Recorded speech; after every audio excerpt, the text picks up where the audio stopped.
Good morning, ladies and gentlemen. This is Eddie Marcus again on one of those what we call Sunday mornings. You know, I'm one of those guys who love to tell you the truth as it has been given to me, and it is a measure of truth. I don't want anyone to think that I'm crazy enough to think or believe that I could have the ultimate truth. No way, Jose. But I do have a measure, and according to that measure, I bring it and share it with you. I've received it. And so when I bring it to you, I expect you to receive it. I'm not one of those guys who are getting paid. I'm not one of those guys who got some business going on. So when I come and tell you something, I expect for it to have some benefit. Say, for instance, like guys who have these church buildings to go to, there's no way I would like to see you coming up in there every Sunday if I got to keep repeating that same message over to you. No way. It's like flunking. That's what it appears to me, flunking. If you learn something, use it. And if you've used it and it has some profitable benefits, then it should be measured and seen. So when I think about things like this, ladies and gentlemen, on a Sunday morning, here I am again speaking to you as I did last Sunday and the Sunday before then, and we can go back a long way. But I want to kind of sum up some things that have been made clearer to me, and I'm sure will be clearer to you once I share it with you. And that is perhaps that right is as guilty for the existence of evil. You know, you say you got your right and you got the wrong, and right is right and wrong is wrong, but you must understand why these things exist. They should not exist. And I could find some clarity in that when I think about mothers. Everybody knows mothers. Everybody loves mothers. Now, mothers, how do you feel about your children? I guess I should be saying parents. How do you feel about your children? I know you love your children. You wish the very best for your children at all times. I know in the wintertime, I'd get nervous because of the streets and the conditions that winter brings and having to deal with them every day as if it's summer. It can be kind of frightening, and if you could have some assurance, it would be beautiful for you, wouldn't it, parents? The things that you would like to see them accomplished. Wow, there's nothing like it. I don't think any parent would want to bring their kid into a world that they have to live in poverty, crime infested areas, violence, and terror, and war. But these things do exist. They exist because they begun someplace. Someplace.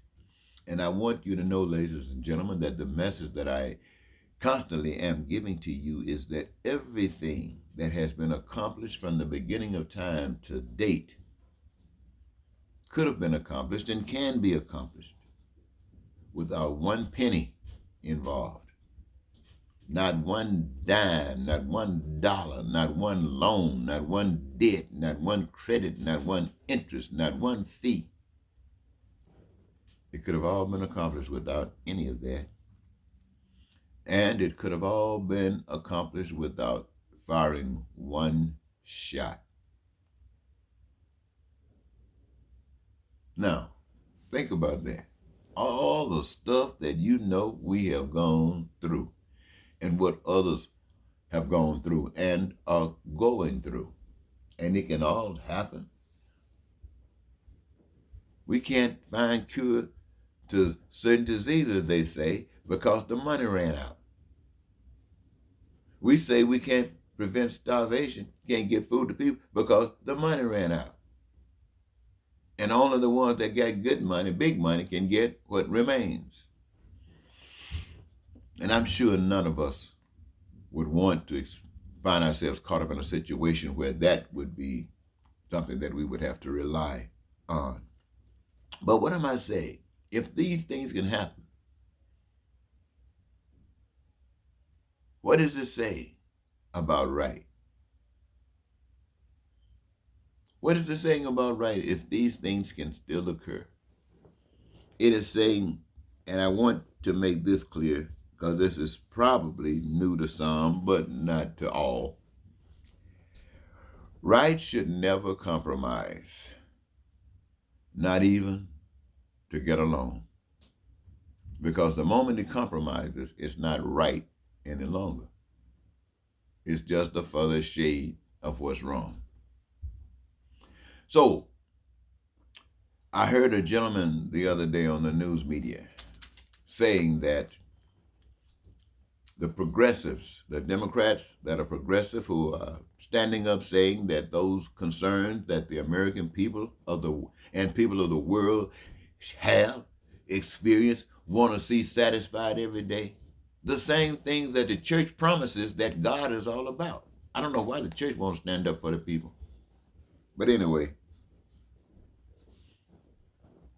I heard the politician says that the Democrats better understand that the Republicans are not offering anything.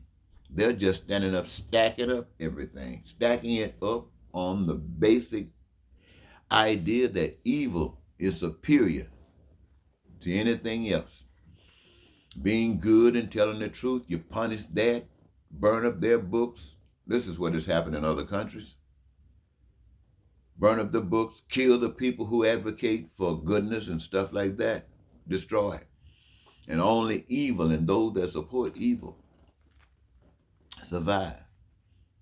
And so if the Republicans are getting that message out and people are buying into it, and the Democrat says that we can deliver something else, and this politician is saying that the Democrats better deliver something in order to survive. Now, the progressives are saying, but we got to address the concerns of the people. Now, see, what the politician is saying is that, yes, it's right to address the concerns of the people. But if you don't bend and give this population that you're addressing something to put their hat on, you're going to go down quick. And that's what the politicians are saying. And the progressives are probably confused. All I can say is this, ladies and gentlemen. You've heard the expression that no, all it takes for evil to prevail is for right to do nothing, or just to be right. Now, what does that mean? That means go along. That means compromise and go along. See, I look at it like this. If the people who don't know better keep on causing you to act like you don't know better, then evil has already won. I mean, if you know better, act like it and show it. Do better. You're not in charge of nothing. You got to remember this. You are just a vessel whereby the right can be made known, whereby evil can be exposed. That's all you are.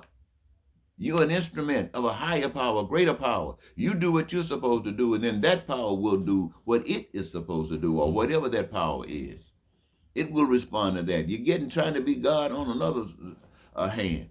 No. It doesn't supposed to go like that, ladies and gentlemen. And the evidence that I'm accurate in what I'm saying is the outcome that we experience every day.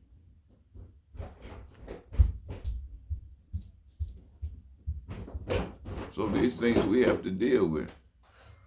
Wow. So, why am I saying this to you? I ask, why should the progressives say, let's give in? They have no reason whatsoever to say that. Why? Because everything that they represent is an expression of a higher power of love. And if folks can say, I don't understand it, then help them to understand it. Stand up for right. Stand up for right. And if the people decide that they want to get on the side of evil because you didn't bend, let them. Evil will teach them. Just like it taught you. Evil will teach them. But just keep on bending stuff. That's how it started. Bending. Let evil be evil and you be that other one. Don't be partnering. Somebody say, well, we look, the Native Americans in American history that they might not want you to know about, bent. They gave in, trying to survive. The warriors, those other ones that have gone on to paradise someplace, they wouldn't do it. But the others, afraid of death, not really knowing, just let me live, give me another day. And they've been living in hell practically ever since they acquiesced. They've never, now yeah, there's some who get a chance to experience this and that, but for the bulk of them, the bulk of the people, nah, they never got there. And so, here we are, with black people. Somebody's knocking at the door.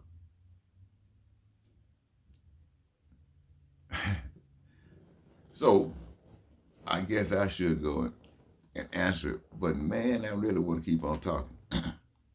I would ask you, what would God do if God were here? What would any agent of God do if they were here? He would make sure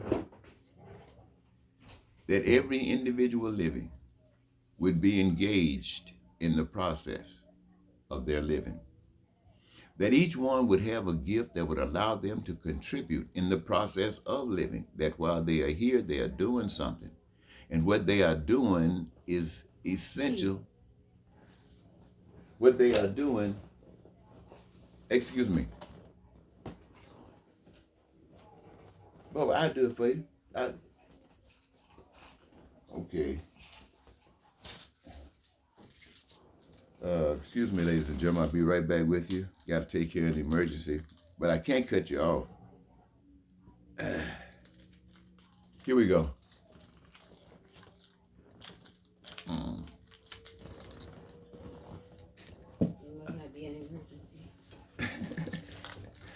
Well, anyway, ladies and gentlemen, back to what I was saying. If God were here, he would engage everybody in the process.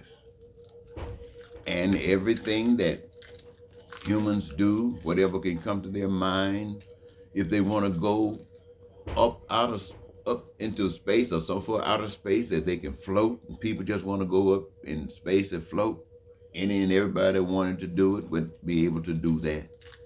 And people would have the jobs that they enjoy doing. That's if right would stand up for right, because that's what happens when a person stands up for right. What happens when a person stands up for right and evil says we cannot put up with it? That one has to go, and they come and kill that one. What happens? No one really knows. But for me, personally, it is my thing. I know there's a God, so there's no phoniness here with me. I got the evidence. So for me, when a person stands up for something as beautiful as that, and you are shot down for being beautiful like that, God has already promised beauty for all of us. The reason that we don't experience beauty today is by choice. We're ignorant and don't know any better. Otherwise, we'd be stupid. And then we might be stupid as well. But it is our choice. I'm here telling you we don't have to live like this. Look, let me tell you something about black people, and then I'm going to try to wrap this up. A lot of black people had to suffer and go through a lot of changes. And so it was to the black person's benefit to try to learn how to do everything. If you wanted to have an adequate standard of living, you had to learn how to be able to take care of yourself. You had to be able to be a plumber. If something broke down, you had to fix it. You had to learn how to be a mechanic. If something broke down, you had to fix it. You had to be able to be a farmer if you needed extra food or stuff like this, or go out and get all of that stuff. You had to do it all. Now, that was not the way it was designed. It was designed that people who have given these basic gifts do these things. There are people come into this world just a plumber. and they can do the best plumbing ever can be done. That's what they came into the world to do. You shouldn't be doing in the plumbing. You should be doing what you came in the world to do. But since the world is absent of truth, we get caught up all in this. So, ladies and gentlemen, I think I'll wrap this up right now. You know that if God would protect you, any lover, true lover, would be about protecting you, not deceiving you and abusing you, not trying to take, not using money. First of all, that is one of the first signs that you're serious when you start talking about the usage of money.